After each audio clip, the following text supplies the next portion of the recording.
السلام عليكم يا دكاترة، عساكم بخير يا رب وفي أفضل حال وفي أفضل صحة. بصوا بقى، الفيديو ده مهم لسبب الزيادات. الزيادات يا دكتور، ويعني يجي 100 واحد دخل كلمنا عن الزيادات. يا جماعة، زيادات الكتاب الجديد دي كده كده إن شاء الله هتتعدل في المذكرات. تمام. لكن الفكرة بقى في زيادات المحاضرات اللي حتى مش موجودة في الكتاب الجديد. دي ماشي، دي أنا على قد ما أقدر وأنا بشرح حاولت أجمع قدر كبير منها. طب لو اتبقى حاجات هفتح لك PDF الكلية، أظن مفيش مصداقية أكتر من إن PDF الكلية اللي شرحت منه يبقى مفتوح قدامك وأفر لك حرف حرف اللي شرحناه فهو اتشرح خلاص. هقول لك علم معايا على السطر ده، علم معايا على المعلومة دي، تعتبر هي دي اللي زيادة. تمام. الادابتيشن بفضل من ربنا ما فيهوش كلمة ما قلناهاش وما فيهوش كلمة زيادة عن المذكرات بتاعتنا، المذكرات اللي هي اللي بننزلها بتاعت ميدوزس. تمام. فانا هقرا معاك للاحتياط وبعد كده بقى ندخل على السيل انجري بقى. انا فاتح في البدايه خالص اهو الادابتيشن. ماشي. قال لك ده ريفرسبل تشينج على مستوى السايز والنمبر والميتابوليك اكتيفيتي والفانكشن. لو عاوز تزود دول زودهم، لكن دي مش معلومه مهمه قوي يعني. يقول لك بقى السيلولار ادابتيشن هايبو وهايبر هايبو واتروفي والميتا. لاحظ ان هو ايه الديسبليسيا ما قالوش، لان الديسبليسيا متشال من الكتاب الجديد. ومديك صورة لطيفة اهو، عاوزين بقى ننجز علشان نركز على الحاجات المهمة. هيبدأ لك هنا الأطرفي مثلا نقص في الإيه؟ في حجم الأورجان نتيجة نقص في حجم الإيه؟ الخلايا نفسها أطرفي. هيقول لك بقى إن ده بيقلل السيتوبلازم وعدد السيتوبلازميك أورجانيلز، وبيبدأ إيه الميتابوليزم يكش والكلام ده، وتلاقيه ضايف لك بقى شوية صور وحاجات.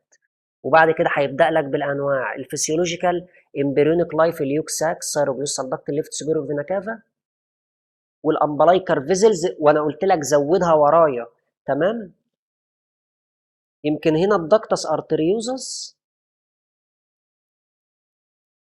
يعتبر ايه، ممكن تزوده عادي اهو، مثال من ضمن الامثله. تمام. السكشوال ماتيوريشن برضه بيبقى فيه في السايمس. تمام، عارفين المعلومه دي. باثولوجيكال نيوتريشنال لوكالي باي ان ارتيريال ديسيز، جلطه سدت فما بقاش يتغذى بالدم. ديسيوز ده بنسميه الفانكشنال اكتيفيتي، اللي هو ايه الحركه، اللي هو اللي ما بتستخدموش ما يلزموش. طبعا انت المفروض بتسمع الفيديو ده بعد ما سمعت الشرح الاساسي، لان انا هقعد اقول لك كل شويه دي انا قلتها وانا بشرح، دي انا قلتها وانا بشرح. فلو انت ما سمعتنيش يبقى ما تسمعش الفيديو ده بقى، لان انا رابط الفيديو ده بشرحي. اللهم لك الحمد، الشرح بتاعي في الادابتيشن كامل شامل ووافي. زيادات الكتاب الجديد بالمحاضرات بكله، انا بقرا معاك بس للمصداقيه عشان تشوف بعينيك. تمام. هنا هو هيقول لك في الفراكشر اموبلايز ليمب نفس الكلام، اندوكراينال البيتيوتري قللت شغلها فكذا غده قلت، مثلا الثيرويد، هو مش ضايفهم هنا ولا ايه؟ الثيرويد والادرينال والجونادز. تمام. البريشر اتروفي مثلا بادي اوف الفرتبرا في الانيوريزم والهيدرونيفروزس، ما اضافش حاجه. النيوروج كاتنج اوف النيرف سبلاي في حالات البارالايزد ماسل. ماشي. السينايل في حالات الايجنج لما بتكبر في السن، وغالبا بيبقى في البيرمننت سيلز اللي هو البرين والهارت يعني. اتروفي اوكيرنج اكومن ديبوزيشن اوف اكسس لايبوكروم بيجمنت. لايبوكروم بيجمنت اللي لسه شارحينها في شابتر البيجمنت، اللي هو بتعمل براون اتروفي اوف ذا هارت. لما انا كنت بقول لك وانا بشرح مؤجله، واما قريتها لك من المذكره قلت لك مؤجله لحد ما ناخد البيجمنت. تمام اهو في القلب. يبقى تمام الكلام بيكمل اهو. وجايب لك شويه صور. هنا ما الجيراي والسلقاي بتوع البرين حصل لهم اتروفي اهو. ده البرين اتروفي. الهايبرتروفي لارج سيل هتكبر في الايه، في الحجم. وقلت لك ده مش بسبب السويلنج، هي ما عبتش ميه، لا، ده هي كبرت في الحجم حقيقي. تمام. زياده التصنيع فادى الى الايه اللارج اوربي. على مستوى الفسيولوجي السكيليتال ماسل في الاسلت ده يعتبر هايبرتروفي بس. اما الهايبرتروفي والهايبربليزيا في البريجنانت يوترس نتيجه زياده المتطلبات الفانكشنال ديموند. طب الباثولوجي على مستوى الادابتيف والكومبنساتوري والهرمونال. هنا مثلا هايبرتروفي في الكاردياك ماسل الليفت فنتركل بيضخ قصاد مقاومه، هتشيل قلبك حديد اللي هو في السيستميك هايبرتنشن. الرايت الناحيه اليمين كمان بيضخ برضه قصاد مقاومه، ان البلمونري الضغط فيه عالي، بالمونر هايبرتنشن، او الصمام الميترالي بايظ. فهنا الصمام الاورطي بايظ، هنا الصمام الميترالي، ودي منضافع في المذكره الPDF المنفصل اللي نزل لكم، وانا شرحتها وانا بشرح. تمام. ستومك ماسكوليتشر البايلوريك ستينوزس لما قلت لك ده مثال كمان، واليورينري بلادر اللي ممكن يبقى السده في رقبه المثانه من تحت، او البروستاتا كبيره ولا حاجه فتعمل برضو ايه، سده. طب الكومبنساتوري اي بيرد اورجان، ده زي لما تشيل كليه فالناحيه الثانيه ايه تكبر عشان تعوض، واللنج والادرينال كمان لو انت عاوز تزودها. جميل. هرمونال هايبرتروفي، جايجانتزم والاكروميجالي، تمام، بسبب ويز هايبرتروفي اوف الرايت ليفت فنتركل نتيجه الجروس هرمون. معرفش بصراحه ايه الرايت الليفت فنتركل ايه علاقته بهرمون الGH، بس وارد ان هرمون الجروس، يعني هرمون الجروس هرمون اللي طالع من الانتيريور بيتوتري بيعمل اكروميجالي وجايجانتزم وممكن يكبر الفنتركل، بس انا المعلومه دي مش مقتنع بيها بصراحه. كاردياك هايبرتروفي ده مثال اهو على الصوره، بص الجدار بقى عامل ازاي، سميك جدا. وبالمره الحمد لله ان احنا برضو هنراجع على ايه الصور اللي الكليه عرضتها يعني. تمام. بص هنا الدنيا ضعيفه، بص الجدار بقى سمكه قد ايه. تمام. الهايبربليزيا زياده في العدد، بيقول لك بالرغم ان الهايبربليزيا والهايبرتروفي عمليتين منفردتين وممكن يحصلوا مع بعض، لكن بيتنشطوا بنفس المؤثر. بيقول لك ان الهايبربليزيا بتحصل في خلايا لها القدره على الانقسام فتقدر تزيد في عددها. تمام. capable of division may respond by ان هي بالبوس هايبربليزيا وهايبرتروفي، يعني الخلايا لما بتنقسم بتزيد في حجم وعدد. طب اللي ما بيقدرش ينقسم زي الميوكارديوم والنيرف سيل، لا يبقى ده هايبرتروفي بس مش هايبرتروفي وهايبربليزيا. تمام. والحته دي متزوده وشرحتها لك. الميني بقول لك ايه، الميني اورجانز هايبرتروفي وهايبربليزيا بيحصلوا مع بعض وبيزودوا الحجم، ما علينا نفس الكلام. هايبربليزيا بشكل فسيولوجي في الجينيتال اورجان اثناء الحمل والبلوغ والحمل والرضاعه اللي هي الريبرودكتيف لايف. تمام. والبريجنانسي واللاكتيشن. طب الباثولوجي كان في حاجه بسبب هايبربليزيا ديو تو هرمونال امبالانس، وفي هرمونال هايبربليزيا، قلت لك فرق ما بين الجملتين. اللي سمع الشرح بتاعي زمانه مستمتع دلوقتي ومربط الدنيا. في البريست مثلا هيزيد سترومال سبيشاليزد كونكتيف تيشو اللي هو الفايبروسيستيك ديسيز، ماشي. البروستات برضو هتعمل بروستات هايبربليزيا ان اولد ايدج، تمام، بسبب ان حصل في الابيثيليال فايبروماسكولار هايبربليزيا، زياده في عدد خلايا الابيثيليوم اللي هي ايه الفايبروماسكولار. تمام. طب الاندوميتريال هتلاقي برضو بيقول لك ايه برولونجد استروجين ستيموليشن، والبريست برضو كان بسبب الاستروجين برضو. آه، في حالات الاستروجين ايه بروديوسنج اوفريان تيومر، ورم بيطلع، او الليفر مش قادر يكسره، او هي بتاخد حبوب من بره. تمام. الكومبنساتوري بقى قلنا ان ايه، ان مثلا ممكن يحصل ان انا شلت حته من الليفر فبقيت الليفر بيحاول يتكاثر ويزود عدد خلاياه بحيث يعوض، يبقى بعد البارشيال سيرجيكال ريموفال بعد ما شلت حته، تمام، من الايه من الليفر كانت متليفه مثلا وشلتها. وكذلك البون مارو في حالات النزيف بيحاول ان يزود عدد خلايا علشان يعوض وينتج كرات دم حمراء بدل النزيف. ولو شلت جزء من الثيرويد برضو زي الليفر برضو هتحاول الباقي ان هو يكبر ويعوض. تمام. دول المثالين دول منضافين ان شاء الله في الPDF المنفصل اللي نزل، وانا شرحتهم برضو. الهرمونال هايبربليزيا بسبب الاندوكراين جلاند اكسسيف هرمونال ستيميوليشن على مستوى الثيرويد، هتزيد في الحجم، اسف يا رب، هتزيد في العدد وتفرز كتير، حالات الثيروتوكسيكوزيس. وكذلك القذريه برضه هتفرز كتير، STH هيزيد فيكبرها في العدد وتفرز هرموناتها كتير فتعمل كوشنج سندروم. الكرونيك رياكتيف نتيجه الليمفويد تيشو عدوى وسموم. وبقول لك برضه بيحصل في السيرفس ابيثيليوم نتيجه كرونيك انفلاميشن. تمام. الاسم اللي انا قلت لك اسم غريب كده اللي هو السودو ابيثيليوميتاس هايبربليزيا، بيجي في السيرفس ابيثيليوم. هو موجود هناك بس انا يعني كنت قلت لك عديه، بس هو طلع موجود معانا هنا اهو. طب تمام، ده برضو الاندوميتريال هايبربليزيا، ده النورمال اهو، زاد في العدد. وده مثال على ايه؟ الاندوميتريوم برضو موجوده في اليوترس. ماشي. هايبربليزيا في اليوترس، بص الخلايا هتلاقي عددها زايد. بناين بروستاتيك، تمام، هتلاقي الحجم كبير نتيجه زياده في العدد. الميتابليزيا اهو. خلاص قربنا نخلص الادابتيشن. كونديشن اللي هو تشينج في وان تايب، اهم حاجه ديفرنشيتد تو انذر تايب من السيم كاتيجوري. تمام. نتيجه كورونيك اريتيشن فيتامينوزيس ايه. برضه قلت لك ايه، هي موجوده في المذكره بس انا عاوزك تركز عليها وتاكد عليها. تمام. او نتيجه جينات معينه مثلا. جميل. على مستوى مثلا السكويموس، بقول لك ميني تايبس من الابيثيليوم بتتعرض للسكويموس حتى لو في كيراتين بسبب كرونيك اريتيشن. امثله على ده ايه؟ الجال بلادر، السمبل كولامنر في حالات الكوليسيستايتس هيتحول لسكويم. طب الرينال بيلفس والبلادر اللي هو الترانزيشنال في حالات الكرونيك انفكشن. كل ده قلته موجود. طب اليوترس، سمبل كولامنر في حالات السينايل تشينج، لما الواحده ايه، بتكبر في السن يعني وتبقى داخله على مرحله اليأس. لما انا قلت لك في حاجه عند الاندو سيرفيس، اللي اجيب لك لون ايه يبان، الاندو سيرفيس والاكتو سيرفيس. قلت لك انا الاندو سيرفيس ده سمبل كولامنر هيتحول لسكويمس في حالات التهاب عنق الرحم الداخلي، كرونيك سيرفاسايتس. ماشي. جميل. يبقى دي ايه قلناها؟ البرونكاي اللي هو السودو ستراتيفايد كولامنر سيلياتد ويز جوبلت سيل في حالات الكرونيك برونكايتس او اللنج ابسس او البرونكيكتسز، مرض تآكل الغضاريف بتاعت الشعب والممرات الهوائية، اللي هو الواحد مثلا بيشرب سجاير برضو ده هيتحول. تمام. فده من ضمن الأمثلة. يبقى أعتقد كل حاجة موجودة وشرحناها.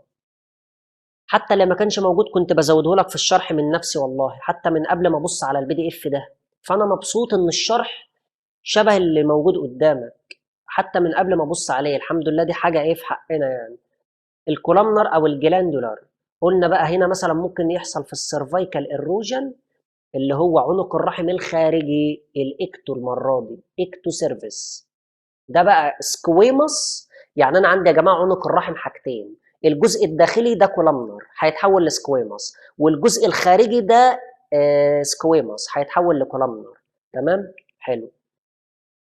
عشان الكويز الفورم اللي انا نزلتها لكم على الادابتيشن، انا حطيت لكم سؤال على النقطه دي علشان ما تتلخبطوش فيها وتحلوها وتثبت معاكم. وقلت لك زودت لك الكرونيك جاسترايتس. لو انت مثلا الجاستريك ميكوزا بتتحول لحاجات شبه اللارج انتستين بيبقى فيها غدد. وزودت لك انا الجرد، ارتجاع المريء، بنسميه انتستينال ميتابليزيا او كولامنر ميتابليزيا. تمام. والسيستايتس جلاندولاريز اللي في اليورينال بلادر في حالات البلهارزيازيس. تمام. ده ايه؟ باي كونكتيف تيشو. اه، دي رقم بي، كونكتيف تيشو ميتابليزيا، زي في المصل في حالات التروماتيك مايوسايتس اوسيفيكانز. وممكن تزود كمان او تمام السكار، بس مش مشكله. بس هي المايوسايتس اوسيفيكانز العضله بقت عظمه، فده يعتبر كونكتيف تيشو ميتابليزيا.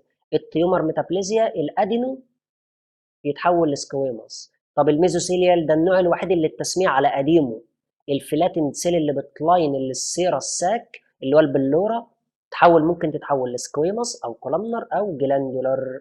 جميل. ودي صورة اهو على ارتجاع المريء الجرد، رغم انه مش مكتوب فوق بس انا قلته لك. هتبص تلاقي في قلب المريء في خلايا من ام غدد اللي بتفرز ميوسين، كأنه بالظبط في الامعاء، فسميناه انتستينال ميتابليزيا او كولامنر ميتابليزيا. كل ده بسبب ان هو بيحاول يواكب الحموضه اللي طلعت له من المعده. ده شويه امسكيوهات، تعالى كده اما نحلها. براون، اهو استنى ثواني. براون اتروفي اوف ذا هارت، ده مثال على مين؟ مثال على سينايل اتروفي بريشر، لا مش بريشر. براون اتروفي ده كانت اللي هي اللايبوكروم ديسيوز، لا نيوروباثيك، لا هي السينايل. لما بتكبر في السن بيحصل الموضوع ده بشكل طبيعي. طيب الهايبرتروفي اللي في الكدني لما تشيل الناحيه الثانيه الكونترالاترال نفركتومي. اكتومي يعني استئصال. يعني انا لو عاوز اعمل استئصال الصوبع يبقى صوبعكتومي. استئصال الودن يبقى ودنكتومي. استئصال المعده يبقى جاستريكتومي. استئصال الكلى يبقى نفركتومي. تمام. يبقى لو شلت ناحيه الناحيه الثانيه بايه؟ بتكبر في الحجم. يبقى الموضوع ده ايه؟ يعتبر كومبنساتوري اهو. جميل. افتر اكستنسيف هيموريج، بعد النزيف ايه اللي هيحصل؟ اللي انا متوقعه ان البون مارو هيزيد في العدد، يبقى هايبربليزيا او في البون مارو سيل، دي اللي تنفع. تمام اهو. all of the following تعتبر من مميزات الديسبليزيا. ايه ده؟ مش ملاحظين ان الديسبليزيا مش موجود في البي دي اف هنا وجايب عليه سؤال؟ حتى شالوه من الكتاب الجديد، بس تعالى نحله. كل ده من مميزات الديسبليزيا ما عدا من مواصفاته الكروماتين كونتنت بيزيد. انكريز السيتوبلازميك عن نيوكليار ريشيو، ده العكس. انكريز الان على سي ريشيو مش السي على ان ريشيو. يعني مش السيتوبلازميك على النيوكليار، المفروض النيوكليار على السيتوبلازم، فده اللي غلط يا جماعه. سيكننج في النيوكليار ممبرين ماشي تنفع. ابنورمال مايتوتيك كاونت هو المفروض مكتوبه نورمال كشكلا، لكن هو بيزيد. لكن ايه؟ يعتبر هو ابنورمال ماشي، لكن كشكلا بيبقى نفس الشكل عادي. بيبوظ كشكل في السرطان، لكن هو ابنورمال في كده كده في الحالتين يعني.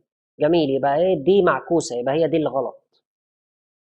يقول لك ايه؟ ميتابليزيا may be caused by ميتابليزيا alteration of الانفايرمنت. ده سأل عليها سؤال. طب كويس، السؤال ده حلو. activation of الجين فيتامين ايه ديفيشنسي اللي هو الا فيتامينوزيس كرونيك اريتيشن اول اوف ذا اباف. يا جماعه السؤال ده حلو. تمام.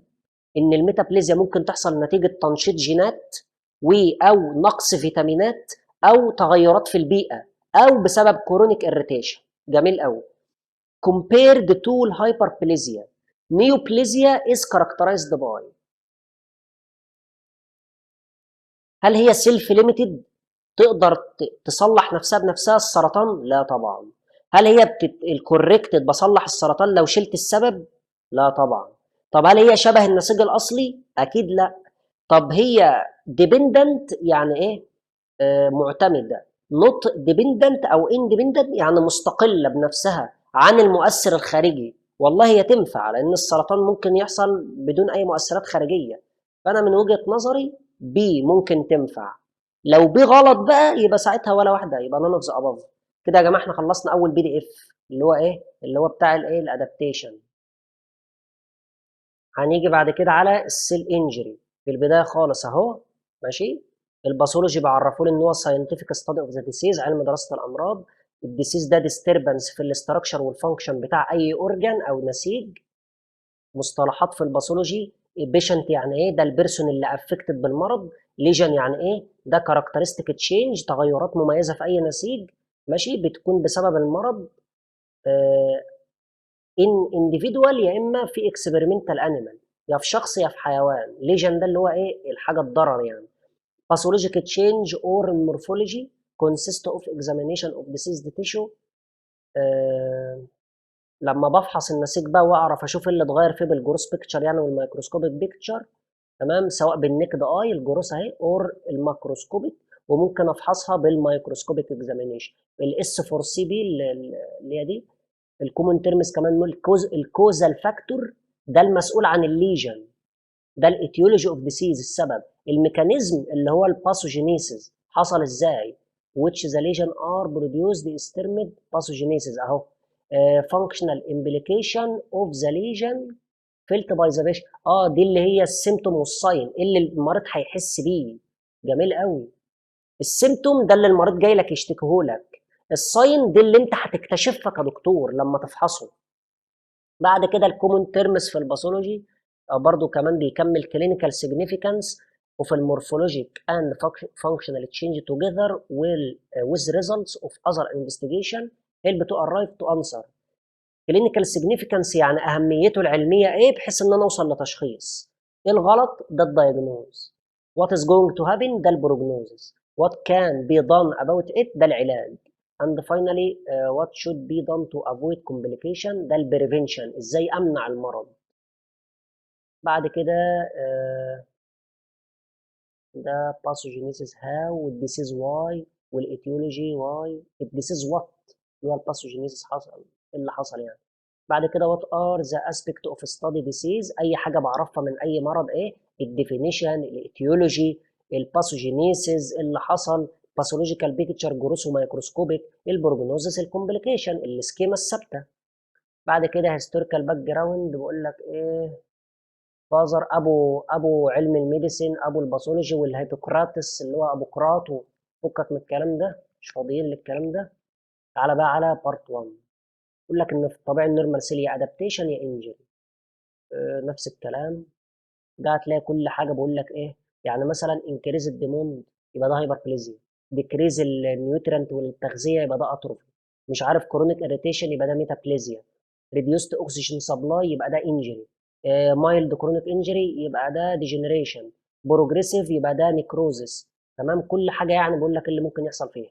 التقسيمه ريفرسبل irreversible، بروجرامد اللي هو الابوبتوزيس، ده accumulation after effect of necrosis، ده اللي هو الجنجرين، والباثولوجيك كالسيفيكيشن يعني ايه اللي ممكن يحصل بعد النيكروزيس يعني. تمام. definition of cell injury metabolic ومورفولوجيكال تشينج لما يتعرض لانجوريوس ايجنت not severe to kill the cell. وادي الاسباب، ما ضافش حاجه تقريبا، كل واحد ماشي. congenital ده اللي هو الجينات يعني، ده نفس الكلام. ايه الفاكتورز اللي بتأثر، يا معتمد على الاستيمول، انا دي شرحتها. طيب وسيفيرتي ودايريشن، وعلى حسب السيل يعني، هنا النوع والقوة والمدة، هنا النوع والحالة ومدى التكيف. المورفولوجي كيرف منحنى ولا ليه اي لازمة، بقول لك ان ده البايوكيميكال التريشن السيل ده مش عارف الالترا ستراكشر تشين، ده مش عارف اللايت ميكروسكوب، ده الجروس مورفولوجي ولا اي حاجة. كلينيكال ابلكيشن ده حته حلوه، النقطه دي نقطه كويسه. بقول لك ايه، لما انا بيبقى عندي خليه، انا عندي خليه، والخلايا دي الممبرين بتاعها هيفرقع وهيخرم، ففي انزيمات جوه هتطلع بره، لما تطلع بره هتمشي في الدم. الانزيمات دي مميزه لكل خليه على حده، فلو انا عاوز اعرف المرض فين وانهي خليه اللي فرقعت، اعمل تحليل دم واشوف انه انزيم موجود في الدم. والموضوع ده خدناه في البايو على فكره. تمام. ذا لوس اوف ممبرين انتجريتي allow intracellular enzymes انها ليك اوت يعني تتسرب لبره. تمام، وبقيسها في الدم ميجرد في البلاد. ديتكشن اوف ذيز بروتينز ان ذا سيركيوليشن، ده كلينيكال ماركر، علامه على المشكله موجوده فين. اديني امثله. عندك مثلا لو المشكله في القلب، بلاقي انزيم التروبونين عالي، او اللي هو الكرياتين فوسفوكاينيز ام بي، او اللاكتيت ديهيدروجينيز، كل ده اتاخد في الباي. هيباتيتس تعمل له تحليل ترانس امينيز هتلاقيها عاليه. بنكرياتيتس اميليز ولايبيز. البيلاري تراكت اوبستراكشن الكلاين فوسفاتيز. طبعا الكلام ده بطنه بقى، احنا لما كنا في البطن خدناه، اللي هو تعرف يا ابني ازاي ان عنده التهاب في البنكرياس، قول له يا دكتور هعمل له تحليل اميليز ولايبيز هلاقيهم عاليين. فالكلام ده كبير عليكم شويه، بس ايه الكليه طبعا يعني لازم نقول اللي هي قالته. ريفيرسبل سيل انجري اللي هو ايه، انا مش شايف الكلام، بس هو يعني الموضوع ممكن يرجع لطبيعي لو شلت السبب اكيد. امبورتنت ميكانيزم، الاي تي بي اهو، على مستوى الاي تي بي، على مستوى السيل ممبرين، على مستوى تصنيع البروتين، على مستوى الدي ان ايه، وعلى مستوى الار اي ار. لما قلت لك ايه الحاجات اللي هي عرضه فولنربل انها ايه، او سسبتبل، عرضه انها تصاب. طب الميكانيزم بقى، والله انا مش شايف حاجه. بيقول لك ان الاي تي بي هيقل، ماشي، والميتوكوندريا هيحصل فيها دامج، الكالسيوم هيدخل جوه يعمل ميتوكوندريال بيرميابيليتي، واكتيفيشن للانزيمات اللي هو الابوبتوتيك انزيم، الرياكتيف اوكسجين سبيشيز هتبوظ الليبيد والبروتين وكل حاجه، الممبرين دامج، البلازما ممبرين واللايزوزوم ممبرين. طبعا لو الجدار الخلوي باظ هيفقد محتويات الخليه، اللايزوزوم ممبرين، انزيمات الهضم هتطلع لبره، بروتين ايه، مسفولدنج، والدي ان ايه تشينج، هيعمل البرو ابوبتوتيك بروتينز اللي هو الانزيمات يعني. تمام، ده ايه معنى الكلام. بعد كده ده المورفولوجيكال تشينج بقى، بيشرح لك الانتراسولار اكيوميليشن، ميه، بروتين، ميوسين وفات، هيدروبيك، جروسلي، كدني وليفر وبنكرياس وهارت، بيكبروا في السويلنج. والمفروض كهل، سكيمة كهل، كدني هارت ليفر، معرفش هو جاب البنكرياس بس ماشي. ده الهيدروبيك مش الكلاودي. كان في اللي هو ايلت سيل اوف بنكرياس في حالات الدايابيتس، تمام ماشي. الميكروسكوبيك سمول سيتوبلازميك بليبس، نيوكليوس بتبان بيل.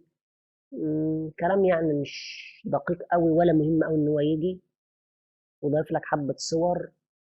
الهايلاين بيقول لك ان الهايلاين التريشن وزن سيل اكسترا سولار سبيس هوموجينوس جلاسي، تبقى مادة زي الزجاج، جلاسي بينك، اللي هو الهايلاين المادة الشفافة اللي لونها احمر يعني. تمام. ستيند بالهيماتوكسين وايوسين عادي، رازر زن سبيسيفيك ماركر مش عارف ايه. تعالى هنا الهايلاين مديك صورة ليه، دي مهمة، دي يا جماعة مهمة. بص، فين الفيرال. الاسيدوفيليك بودي دي موجودة في الكتاب عادي، الكتاب القديم. ماشي. الكتاب الجديد ضاف المالوري بودي، وانا كده كده وانا بشرح شرحتهم لك، واديتك فكرة عن الكونسلمان بودي. الكونسلمان بودي دي عدل لي اللي انا قلته لك. انا قلت لك يا ساعات في حالات الكبد لا، الكونسلمان بودي في حالات اليلو فيفر.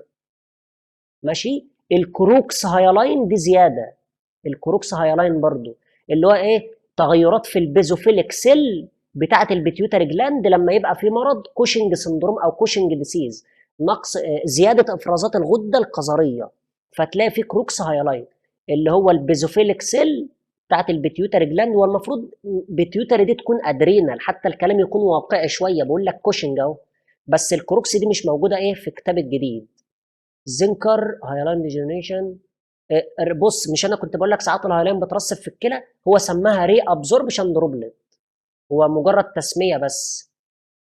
يبقى المالوري والاسيدوفيليك انا كده كده قايلهم لك. هتزود الكونسل مان في اليلو فيفر والكروكس. تمام. السلايد دي فيها فعلا كلمتين مهمين. الهايلاين اكسترا سيلولار كولاجين في الكبسول والسبرين والبلوره، والهايبرتنشن ماشي، والليومايوما ورم الليف اللي بيجي في الرحم، الميوكويد كاتارال اوبستراكتيف داكت ليدنج تو ميوكوسيل، وان ذا اورال كافيتي والجال بلادر، سيستيك فايبروزيس في حالات البنكرياس، ميوسين سكريتنج تيومر زي مثلا البول والاوفري والاستومك، اللي هو ايه هو الخلايا اللي بتفرز ميوسين موجوده في المعده والامعاء وساعات في المبيض، فهو كده زود المبيض. سيستيك فايبروزيس ده مرض لزوجه، كل الافرازات بتكون كتيره وسميكه، من ضمنهم افرازات الميوكويد. ده بيحصل في حالات البنكرياس السيستيك فايبروزيس، فده مثلا ممكن نزوده. بيقول لك ميوكوسيل ده موضوع كبير عليكم، موضوع جراحه اصلا، لكن ده بيبقى كيس معبي ميوكس، كيس يعني سيل، وكده كده هو ميوكوسيل. تمام. بيبقى موجود في الاورال كافيتي او في المراره. ميوكويد هنا ميكزوماتس في وهو ضاف دول برضو، الميكزوما بتاعت الليفت اتريال، النيوروفايبروما والفايبرو ادينوما والسوفت تيشو ساركوما، هو زود الكم مثال دول. الديسكتنج انيوريزم دي برضو زياده. ماشي. في حالات ال الاردنهايم، الاردهايمز ميديكال ديجنريشن والمارفان سندروم. وده برضو زياده ميكزويد كونكتيف او ميكزويد تشينج في الساينوفيوم اللي هو السائل الزلالي بتاع المفاصل، في الريست، في الرسغ بتاعك، الريست بتاع ايديك، بيسموه في الجانجليون اون ذا ريست. بصوا بقى، احنا قلنا هنا ايه اللي زياده، الكم مثال ده نيوروفايبروما يعني ورم تليفي في الاعصاب، فايبرو ادينوما كذلك نفس الكلام، ورم غدي الليفي. السوفت تيشو ساركوما ده، ساركوما ده نوع من انواع السرطانات الخبيثه خالص، بيبقى في السوفت تيشو الاورجنز العاديه يعني. ده بقى عاوزين نركز على النقطه دي. تمام. المكسديما اللي تحت دي عادي مش زياده. الميكزويد تشينج اللي في الريست ده سهل ان احنا نعرفه، والكم مثال دول عرفناه، عاوزين بقى نركز على دي بقى. انا عندي حاجه اسمها المرفان اهي، المرفان سندروم، وعندي حاجه اسمها اللي هي الاردهايم ميديكال ديجنريشن. يا جماعة الزيادات دي هتتجمع وهتنضاف إن شاء الله، فما تتخضوش ما تقلقوش. أنا بس بشرح لكم بحيث كده اللي يسمعني يبقى مطمن إن ما فاتوش حاجة. ده أنا نفسي أوصل معاكم للليفل ده، اللي هو الله يبارك له إحنا سمعناه. كتاب جديد ضايف، محاضرات ضايف، فهم وفهمنا، حل وحلينا، مراجعة وراجعنا، حفظ وحفظنا، تمام. فأنا نفسي في ده إن شاء الله. إيه موضوع المارفان سندروم ده؟ بصوا بقى، المارفان سندروم ده مرض من امراض الكونكتيف تيشو، بنسميه كونكتيف تيشو ديس اوردر. يعني بيضرب الكونكتيف تيشو. زي مين مثلا يا دكتور؟ زي الاورطه مثلا، يعمل اورتيك دايلاتيشن. يعني الاورطه المفروض بيبقى كده، يخليه كده اهو. ادي ده الاورطه، ويخلي الاورطه يتخلع من مكانه، بنسميها حاجه اسمها الديسكشن. ديسكشن. الاورتيك دايلاتيشن دي احنا خدنا اسمها على فكره قبل كده، كان اسمها انيوريزم، اللي كان بتضغط على الفقرات وتعمل اللي هي البريشر اتروفي لو فاكرين، تمام. الاورتيك دايلاتيشن او اللي هو الانيوريزم، ويحصل ديسكشن، يتخلع من مكانه، ماشي، فيقوم يحصل فيه تلف ديجنريشن من النوع الميكوي. هذا الموضوع ببساطه المارفان سندروم. الاردهايم ميديكال ديجنريشن، جنب اردهايم اكتب جنبه سيستيك، مرض بيبقى عامل زي الاكياس كده، زي السيست اللي اكتشفوا عالم اسمه اردهايم، ماشي. ده عباره عن ايه؟ تراكم ميوكويد، ماشي، في قلب التونيكا ميديا. انا ما اعرفش والله ايه اللي يخليهم يزودوا لكم امراض خطيره وكبيره زي دي بصراحه، بس انا وجب عليا ان انا اشرحها بقى وخلاص. تونيكا ميديا بتاعت الاورطه. بصوا يا جماعه، اي شريان بيبقى مكون من ثلاث طبقات، اللي هو الانتما دي الطبقه الداخليه، والميديا، واللي بره الادفنتيشيا، تمام. ده بيبقى الجدار بتاعه تونيكا، اللي هو انتما، وبعد كده ميديا، وبعد كده ادفنتيشيا. فميديا جاي من ميديكال او ميدل اللي هو الطبقه الوسطانيه، التونيكا ميديا بتاعت الايه؟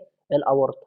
وكمان بيفقد المصل والالاستيك فايبر، ما بقاش عامل زي الاستيك، ده بدأ يتصلب، تمام. يبقى لوس اوف المصل فايبر والالاستيك فايبر. والحاجات دي بتبان لما بجينا نبص عليها لانها شبه السيست. الحاجات اللي اترسبت دي اللي هي الميكويد دي شبه السيست، فسميناه سيستيك ميديكال ديجنريشن. ادي باختصار يا جماعه الايه؟ الجزئيه الرخمه دي. بس احنا كده خلصنا ايه؟ اول بي دي اف. ده البي دي اف الثاني ان شاء الله. المراجعه دي هتبقى شامله ايه؟ شامله اول اسبوعين. انت في اول اسبوعين اتشرح لك الادابتيشن والسيل انجري، وان شاء الله لما انزل لكم شرح النيكروزس والابوبتوزس هنزله لكم شامل الزيادات مره واحده باذن الله. يبقى الفيديو ده اهو انت هتسمعه كده، انت معاك زيادات اول اسبوعين، سواء كتاب كليه سواء محاضرات، يعني تطمن. يعني لو هنحمد ربنا كده ان اللي فات كله متسيستم، يبقى كده الحمد لله. ويا سلام بقى لو الكليه تخلي مثلا تحديدات الكويز والميد اول 3 اسابيع، يبقى باقي لك الاسبوع الثالث شرح وسماع ومذاكره، وكده تبقى خلصت تحديدات الميد يا باشا، شامله الزيادات وشامله كل حاجه. ونعمل مراجعات وكويزات بقى، بص هندلعكم ان شاء الله. خليكم بس ايه متابعين معانا اول باول كده، ومحدش يحبط يا جماعه، الموضوع باذن الله هيتلم. ده بقى المفروض هيتكلم ايه؟ على بدايه البيجمنت بقى اهو. بيقول لك هنا مثلا بيجمنت سبكوتينيوس وانترنسيك كلر ميك ريكوجنايزابل ان ليفنج تيشو، حاجات بعرف ايه؟ ماده بتعمل لون. ممكن تكون اندوجينوس واكسوجينوس، غالبا بتكون انرت، ماده خامله، وبعرف اكتشفها اجنور او اجنورد باي ذا بادي، متجاهله من ناحيه الجسم، يعني هي مش ماده جسم غريب او فورين بادي الجسم هيتفاعل ضدها، لا ده حاجه خامله لا بتاثر فيا ولا بتعمل حاجه، فالجسم بيتجاهلها. يبقى انرت يعني خامل، اجنورد الجسم متجاهلها. act on the body as foreign or poisonous substance، تمام. وممكن ساعات بيبقى في ضدها inflammatory reaction، بس مش اكيد يعني. disturbance of البيجمنت كلاسيفاي، تعمل بقى تقول الانواع المختلفه، الاكسوجينوس والاندوجينوس. انا عاوز اكبر شويه بحيث ان الدنيا تبقى واضحه في الرسمه دي كده. يعني عندك هنا مثلا كوزموتيك التاتو، هنا اللي هو الايه؟ الامالجام والارجيريا والكاروتين والتتراسايكلين ده تعتبر ايه؟ ياتروجينيك. تمام. اوكيوبيشنال اللي هو الانثراكوزس والشالكوزس والبلامبيزم. بصوا يا جماعه، انا عاوز اقول لكم على حاجه. لما يبقى المرض معمول بسبب الدكتور هو اللي كتب لي علاج غلط او عمل لي مشكله، ده بنسميه اياتروجينيك. طب لما يبقى المرض مش معروف سببه بنسميه ايديوباثيك. مهم ان انت تكون عارف الكلمتين دول وان انت عارف الفرق ما بينهم. فانت عندك الحاجات الاياتروجينيك بقى واقسمها لك ايه؟ ارجيريا ده بتاع اللي هو ايه؟ الفضه. والكاروتين بتاع الايه؟ بتاع الجزر. ممكن مثلا دكتور يكون وصف لك تاكل جزر كتير وانت اكلته مثلا، او اللي هو الارجيريا اللي هو الفضه يعني. والتتراسايكلين ده مضاد حيوي، ممكن من كتر ما انت بتاخده ممكن يعمل لك نوع من الصبغات. ادي مثلا اهو مثال، ده الايه؟ ده اللي هو التتراسايكلين ستيننج او بيجمنتيشن. بص بيخلي شكل السنان عامل ازاي اهو. اهو. تمام. بيبوظ شكل السنان خالص. طيب يا دكتور، والامالجان ده؟ الامالجان ده يا جماعه الزئبق المسال. زئبق مسال بيستخدم في حشو السنان. فممكن من كتر ما الدكتور اللي بيحشي لك سنانك يستخدمه كتير ممكن يدخلك في ايه؟ في مشاكل. فبما انها بسبب الدكتور فنسمي ده اياتروجينيك. جميل. طيب اوكيوبيشنال، كلمه اوكيوبيشن يعني وظيفه، يعني حاجه لها علاقه بالشغلانه بتاعت الواحد. انثراكوزس واحد شغال في منجم فحم. بلامبيزم واحد سباك فهيجي له بلو لاين اوف الجم. شالكوزس دي ده بيبقى ايه؟ ترسبات في شبكيه العين. شبكيه العين. خلينا برضه اوريك صوره ليها كده. اهي يا جماعه، ده اللي هو الايه؟ الشالكوزس. تلاقي كده حاجات، ده نتيجه النحاس الكبر. ترسبات كده من النحاس بتكون موجوده في شبكيه العين يعني. فده ممكن برضه يكون واحد شغال في النحاس او كده، تمام، له علاقه بالوظيفه فلذلك سميناه اوكيوبيشنال. فده بالنسبه للايه؟ للكام نقطه الغريبه اللي هنا. اندوجينس بقى اللي هو الكلام العادي، الميلانين والهيماتوجينس والايه؟ واللايبوكروم. تعالوا بقى نكمل. ادي الاكسجينس بيجمنت، التاتو بقى والحاجات التانيه وبتاع النحاس، تراكم النحاس في العين. ماشي. اكسجينس بيجمنت هيديك المنظر. باثولوجيكال بيجمنت مثلا في حالات الاوفر برودكشن اديسون وكلوازما وبيجمنت تيومر ميلانوزس كولاي. هنا مثلا اللي هو مش باين ده الالبينيزم وده الايه؟ الفيتيليجو. اهو ده الفيتيليجو مثلا، ده الالبينيزم. الهيماتوجينس تقريبا ما ضافش حاجه جديده. بيليروبين، البرازيت، الهيموزويدين. انا وانا بشرح جبت لك على استحياء سريعا، لكن عاوزك تركز عليه. الهيموكروماتوز والهيموسيدروزس لوكالايزد في حالات حوالين الهيموريج. ماشي. جنرالايزد في الرابد لما بنقل لك دم كتير، او الهيموليتيك انيميا لو انت بتاخد حديد كتير. تمام. هنا مثلا اوتوزومال ريسيسيف قلتها لك وانا بشرح. الليفر سيل نيكروزس والبنكرياس والسكين، هنا اعتقد مفيش حاجه جديده. البروشيوم بلو اهو. تمام. لو سالك قال لك ده بيصبغ ايه؟ بيصبغ الحديد، لكن هو بيبقى نيجاتيف في حالات الملاريا. الهايبر بيليروبينيميا اللي هو البيليروبين، صبغه البيليروبين اوفر برودكشن للبيليروبين بسبب الهيموليسيس او البوستراكشن او الهيباتو سيلولار. ماشي. نفس الانواع، ما قالش حاجه جديده. يلوش ممكن يقول لك عرف الصفرة، قول له يلوش ديسكالريشن في السكين والميوكاس ممبرين. تمام. وفي السكليرا في بياض العين، والسوفت بلد في الحلق بتاعك، الحلق بتاع البق يعني. ماشي. اللايبوفيشن واللايبوكروم الوير اند تير انسوليبل مجمن كومبوزد اوف بوليمر من الليبيد والفوسفوليبيد مع البروتين، مشتقه من الليبيد بروكسيديشن، شرحتها لك ومنضافه في الكتاب الجديد. بولي ساتوريتد ليبيد نون نوت انجريوس. ماشي. تعتبر ايه الكلمه دي؟ بس ركز عليها، اللي هي دي يا جماعه. تيل تيل ساين. تيل تيل ساين بتاعت الفري راديكال انجري. شوف والله بطلع لك سطر بس ممكن يكونوا مزودينه عشان ما يبقاش فايتك حاجه. appear yellow brown finely granular intracytoplasmic بيرينيوكلر على يمين وشمال النواه. regressive and particular prominent في الليفر والهارت حالات الايجنج، ومزود انها ممكن تحصل في الليفر. سيفير مال نيوتريشن والكاشيكسيا ماشي. هاي الكترون دنس ممبرين ستراكشر مايلدست يوجوال ايه برينيوكلير ما علينا. البراون اتروفي اوف ذا هارت باثولوجيكال كونديشن في الاولد بيرسون. ماركت لوس اوف الويت ليت ستيج مالجنس ستارفيشن ومال نيوتريشن الهارت بيكم ريديوز. تقريبا هنا ما زودش حاجه يا جماعه، تمام نفس الكلام يعني.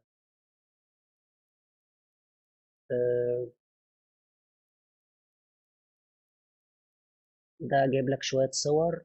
باثولوجيكال كالسيفيكيشن النورمال من 9 ل 11 قلتها لك واحنا بنشرح. ديبوزيشن في الكالسيوم في الديجنريتد تيشو نورمال سيرم، وبيبقى absence of دي ارينجمنت ان الكالسيوم ميتابوليزم. لكن هنا بيبقى الكالسيوم عالي هايبر كالسيميا ماشي، وبترسب في نسيج سليم. هايبر باراثايروديزم الهايبر فيتامينوزيس الكرونيك رينال تمام. الاريا اوف نيكروزيس ديجنريشن لارج امود الكالاين فوسفاتيز بيشفط كالسيوم ماشي، كل ده قلناه. ديستروفيك نيكروزيس في حالات ده وده. الوول بتاع ده وده ديجنريشن ده وده. زود دي ثواني اهو، زودوا ده يا جماعه. الفيتس سماه حاجه اسمها الليسوبيديان، زود دي تمام. الميتاستاتيك قال لك في اللنج والمعده والميوكارديوم والكدني، جميل ماشي. ايه تاني؟ الكالسينوزيس ما ضافش في اي حاجه جديده. الباثولوجيكال اوسيفيكيشن ماشي، قال لك بس هو ممكن يحصل فين؟ في الارتري والكاردياك فالف دي زياده، والاورجانيزم هيماتوما موجوده، البلورال ساك، والمصل اللي هي المايوساتس اوسيفيكانز. تعالى بقى على الوحش الاميلويدوزيس بقى. يا ابني الفيديو ده مهم والله، ركز فيه. انت كده شامل زيادات اول اسبوعين، فانت متخيل اتلمت لك في ساعه زمن كده هتزود الكلمتين ولا الثلاثه اللي قلناهم زياده وخلاص على كده. لازم يكون قلبك مطمن بنفسك وبوريك بعينيك اهو. الاميلويد جلايكوبروتين ومايكوفايبرل سيستميك ولوكالايزد جلاسي واكسي تمام ماشي معروفه.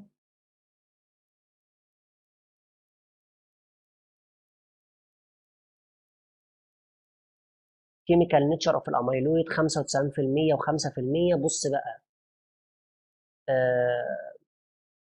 بيقول لك من ضمن ال 15 نوع بتوع الاميلويد المشهور الاي ال والاي اي، البيتا اميلويد والترانس سايرتين والبيتا 2 مايكروجلوبولين. طبعا وانا بشرح انا كده كده قلتهم لك، لكن هو هنا ركز عليهم اهو. وبقول لك بقى هنا مثلا وايت ويز اللايت ميكروسكوب بتبان ان هي امورفاس ايزينوفيليك هايلاين اكسترا سيلولار سبستانس. هايلاين يعني ان هو نسبه ان لونها احمر، يعني ايزينوفيليك اهي. بروجريسيف اكيوميليشن برودكت بريشر اتروفي، ممكن تعمل بريشر اتروفي على اللي حواليها. عرفنا احنا الكلام ده ان ممكن يحصل فات نيكروزس يا نتيجه البريشر يا نتيجه الانوكسيا ماشي. المورفولوجي اوف الاميلويد تو ديفرنشيت الاميلويد عن الهايلاين بصبغه باللوجلز ايودين ماشي. السيلفر السيلفر ستين تنفع هنا؟ صراحة مش متأكد من المعلومة دي بس هو زودها. الميسايل فايوليت ماشي. الكونجوريت، فاكر لما كنت بقول لك البولارايزد لايت بتدينا حاجة اسمها البايرفرنجل او البايرفرنجس، والله وانا بشرح قلتها اللي هو بالبولارايزد لايت اهو. جميل ان هم ركزوا عليها هنا. السايوفلافين يلو فلوريسانس ماشي، وزود هنا الاميونو هيستوكيميكال ماشي تمام. ده مثال على اللوجلز سوليوشن اهو. يبقى الحاجات دي كانت مهمه. كونجوريد اهي، السيلفر ستين اهي، اليورو فلوريسنس اللون الاصفر الفوسفوري، ده الكونجوريد بالبولارايزد ميكروسكوب او البولارايزد لايت. بعد كده الاميلويدويز دايجنوزس بشخصه ازاي؟ بايوبسي الريكتال ميكوزا والجنجيفا. الكونجوريد تيست ماشي ما زودش فيه حاجه. هنا الاتيبيكال اميلويدوزس اللي هو النوع البرايمري في غياب اي مرض جنرالايزد، يعني مش عارف المرض ايه بالظبط، اللي هو الليمفو بلازموسيتيك نيوبلازم. ماشي. اوكير سكندري تول كرونيك انفكشن، نفس بقى الحاجات، ستومايلايتس، الملاريا، السيفلاس، التيرشر ستيج كمان اللي هو الروماتويد ارثرايتس. ماشي. المكان هنا في الميزنكايمال، وحط لك بقى حاجات كتيره هنا مثلا السبلين والليفر والكدني اللي هو كل والال كانت بتاعه الليفر والطحال والسكيمات اللي انا قعدت احفظك فيها. تمام. باثولوجيكال فيتشر على مستوى الليفر هيعد لك حاجات، بيقول لك بس ان هو بيبقى ربري، ما احنا عارفين ان فيرم كانك ماسك استيكه او ماسك مطاط، ربري دي اللي هي فيرم يا جماعه. ماشي. كلر لايت براون بيتبادل مع البني بيديني لون الموزايك. مايكروسكوبيك بيبقى هيماتوجينوس بينج ديبوزيشن ما بين الكولمز. ماشي. وممكن يعمل بريشر اتروفي، ما زودش حاجه.